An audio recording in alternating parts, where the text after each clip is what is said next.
darkness before dawn in the Siberian taiga is absolute, a black void broken only by the cold light of distant stars. Dmitri pulls back the heavy reindeer hide covering the entrance of his chum, the conical tent that has sheltered his family through another brutal night. The thermometer reads -52 degrees Celsius. He exhales, and his breath crystallizes instantly, falling like diamond dust in the beam of his headlamp. This is the coldest hour, the moment when metal becomes brittle enough to shatter, and exposed skin freezes in seconds. Yet this is precisely when Dmitri must check his ice fishing holes, before the sun rises and the day's work truly begins. He dresses with methodical precision, each layer a barrier against the lethal cold. First, the inner layer of thin reindeer skin, fur against flesh, then wool undergarments traded from Russian merchants. His traditional militia, hooded reindeer skin coat goes on next, sewn by his wife Kotya with sinew thread, so fine it's nearly invisible. Finally, the outer parka, fur side out, and boots made from leg skins of reindeer, stuffed with dried sedge grass that he'll replace tonight.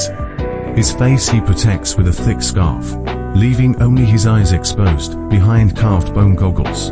Outside, the cold hits like a physical blow. The air is so frigid it seems solid, pressing against his chest with each breath. The snow beneath his feet squeaks with a high-pitched cry, a sound that only occurs below -40 degrees, when ice crystals are cold enough to fracture rather than compress. Dmitri harnesses his lead reindeer, Tusku, who snorts clouds of steam into the darkness.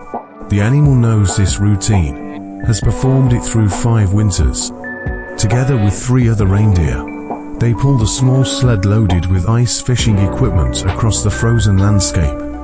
The journey to the fishing grounds takes 40 minutes. In this temperature, the taiga is utterly silent except for the rhythmic crunch of reindeer hooves and the occasional crack of a tree exploding in the cold sap, freezing and expanding until the wood splits with a sound like a rifle shot.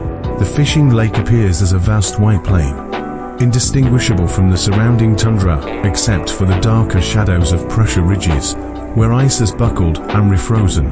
Dmitri's holes are marked by small cairns of ice blocks, built yesterday to keep them visible through any snowfall. He kneels beside the first hole, brushing away the rime that has formed overnight. A thin layer of new ice, perhaps 2 centimeters thick, has sealed the opening. He chips it away with his ice pick. Working carefully, too much force might disturb the water below and frighten away the fish. The hole cleared, he lowers a handline, feeling the sinew cord slide through his fur mittens. At this depth, 30 meters, Arctic char and muksun feed in the warmer water below the ice. He feels the subtle tap of interest, then the stronger pull. Hand over hand, he brings up the line. The char that emerges is magnificent, nearly a meter long, its silver sides flashing in his headlamp. In the extreme cold, the fish freezes solid within minutes of leaving the water. Dmitri sets it aside and moves to the next hole. By the time he finished checking all 12 holes, the eastern horizon shows the first hint of blue-grey light. He has caught 7 fish, enough to feed his family and the dogs, with extra to cash for harder days. The reindeer stamp impatiently, eager to return to the shelter of the forest. As Dmitri loads his catch onto the sled, the sun breaks the horizon, and the world transforms.